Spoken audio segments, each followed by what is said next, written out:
So next, can I invite Mr. Fong to take over and cover the topic towards sustainable development of Buddhist tourism in Southeast Asia. Fong. Yeah, thank you, Kooi, for your introduction, and Kooi for inviting me to present my paper on Buddhist tourism in Southeast Asia.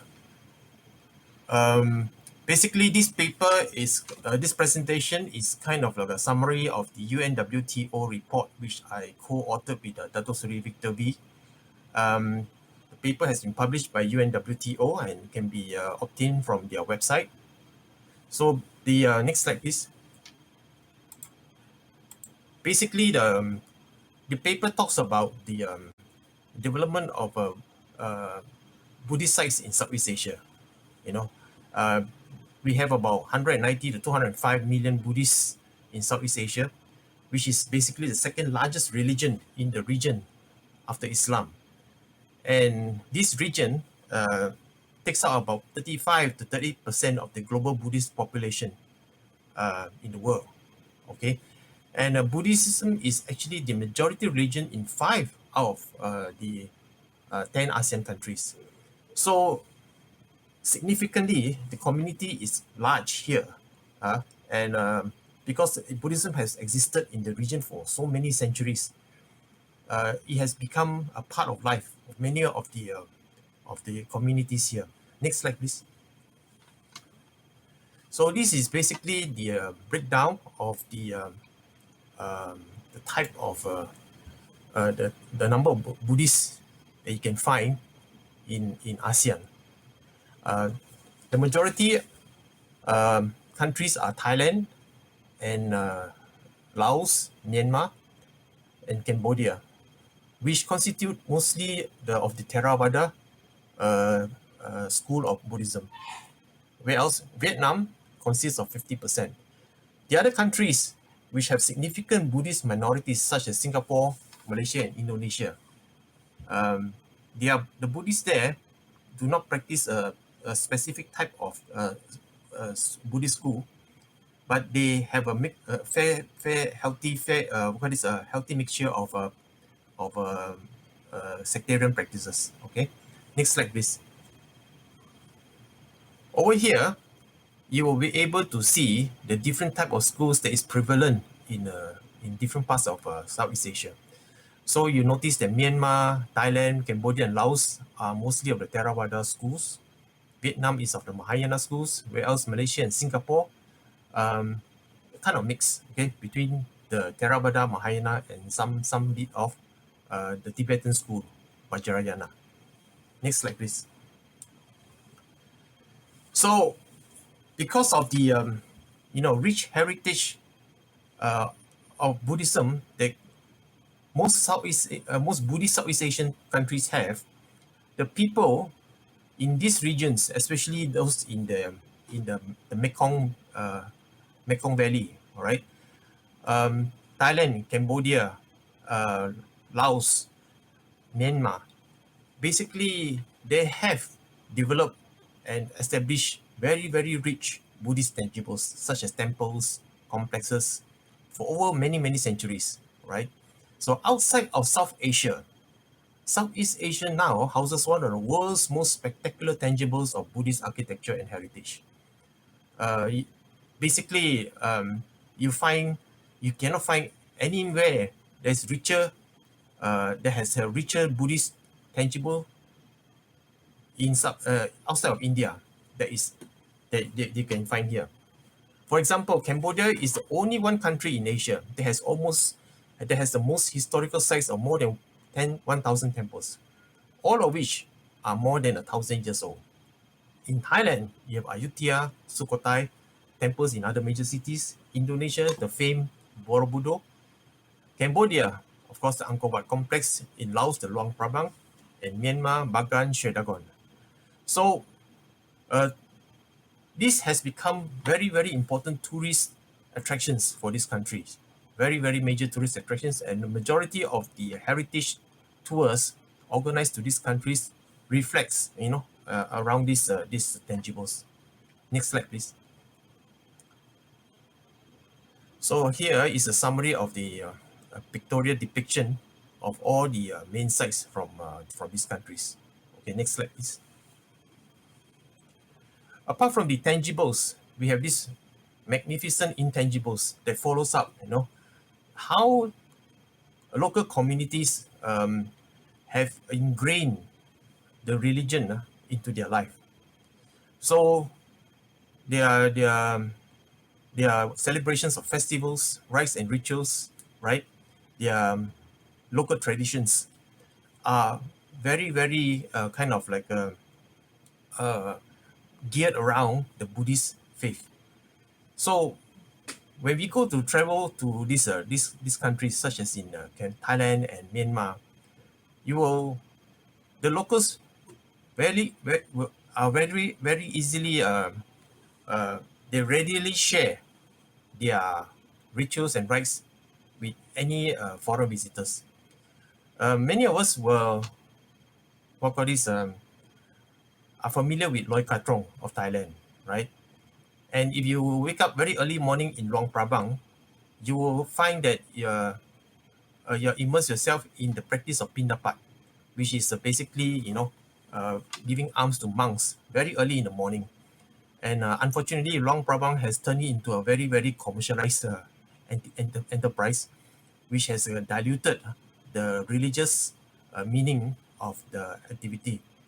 Nevertheless, what we want to say is that many of these intangibles have become a selling point that I think can become an attractive option for tour organizers to consider, how this can be packaged and used in a very productive way to bring authentic experiences for visitors, especially for those who wants to go off the beaten track and to visit local communities, so that they can actually see the way of life um, and how Buddhism have influenced their their their way of living and enrich the cultural aspects of their life.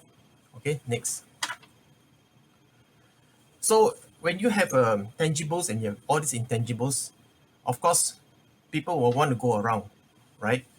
So when we go to say a certain location in Thailand, we will let's say we are interested in looking at the destination points between one Buddhist point to another point. We will ask them, the travel agents, where are these where are actually these Buddhist circuits. So within countries like in Thailand, you have example Sukhothai and Ayutthaya, all right, and you can easily travel around Bangkok, okay, for 1 day visit for all the main temples there, and then move up to Ayutthaya to look at their heritage. In the northern region, they have the Chiang Mai, Chiang Rai area. Southern region, we have the Nakhon Tamayut, where that's the first time that Buddhism came to Thailand. In Cambodia, you have the Siem Reap Phnom Penh route, and Myanmar, you have the Bagan Yangon Mandalay route. Okay, so within countries, they have these specific routes already established. Inter countries now, countries like Thailand are actually promoting transnational Buddhist circuits with India, Myanmar, Cambodia. So there are flights that, for instance, from Bangkok to Bodh Gaya in India, where tourists take advantage of the easy connection to enter into the Indian pilgrimage sites. All right. Next slide, please. So while we know that there are a lot of potentials, right, that we can generate by promoting these tangibles and intangibles of Buddhist sites in and around Southeast Asia, there are many, many issues facing the development of Buddhist tourism. First thing first is that there is a very poor branding of the Buddhist circuits. Not many people know about it. And for those places that which are exposed, okay, and this has been these areas has been facing overcrowding, and the heritage sites are under strain. For instance, in the Siem Reap, okay, the Angkor Wat is facing very severe overstrain, simply because crowd management is uncontrollable. Intangibles face tourism pollution because there's when mass tourism kind of like descend on local communities, the cultural values of their communities becomes commercialized. Okay, and an important point is that to note is that local guides on Buddhism has very poor knowledge on the Buddhist religion itself and on local traditions and rites and rituals. I've been to some of these routes in Thailand, for instance, and the knowledge of the Buddhist uh, tradition of the local communities within the area is very poor. The guides cannot, give very good explanation about these their values that they are being promoted over there. Um, and from what I see in Cambodia, although there is a big blueprint, covering many aspects of the tourism development, there is a lack or a non-existence of government-level blueprint in developing Buddhist tourism as a sector itself. What the government is doing is basically tourism packages highlighting heritage and traditional sites, but not so much on Buddhist tourism, simply because the Buddhist knowledge is not emphasized there. All right, and the infrastructure connecting Buddhist circuits among ASEAN countries basically is very poor, or if it's even in existence at all. Okay, next slide. So there are actually many potential that we can look into. Okay, so by identifying the tangibles and the intangibles and the weaknesses that is prevailing right now, we can actually look at how we can overcome these weaknesses. Number one is that um, improve intra-Buddhist circuit development. All right, so maybe increase the number of in the local Buddhist circuits within the country itself. So in Thailand, for instance, a new Buddhist circuit will include the trips to the Buddha cave in the Siri temple, Little Tiger cave, and Chalong temple and Ryong temple down in South Thailand. And then in northern Thailand, you can do the Chiang Dao cave, which houses a beautiful Buddhist temple, and Doi Suthep mountain temple. So new circuits will bring new interest and hopefully kind of like generate more kind of like new opportunities to create critical mass, right? And inter-Buddhist circuits development should include, more specialty cruises and chartered tours, which is, I believe, at this point, is not really explored to the fullest. So, for instance, in Thailand can collaborate with India, Myanmar, Laos, and Cambodia to develop a transnational Buddhist tourist circuits that looks into specialty cruises and charter tours. So I believe this is something that we can look into. Okay, next one. And apart from building up new circuits, new product development that actually supplement Buddhist tourism is to look into the Buddhist values, the Buddhist teachings that encourage values of mindfulness and what call this healthy living, okay, and how these values can be adopted into Buddhist economics such as agro-tourism.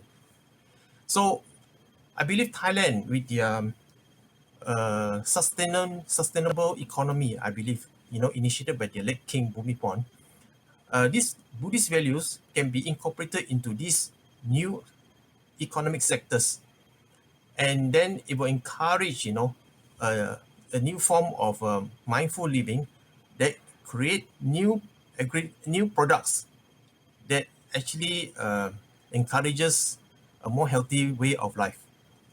Another area that we can look into is temple stays, which we can take a leaf from the Korean experience, all right, and then probably open up monasteries, which most of the time are actually empty, except for some weekend activities or main festival activities, all right.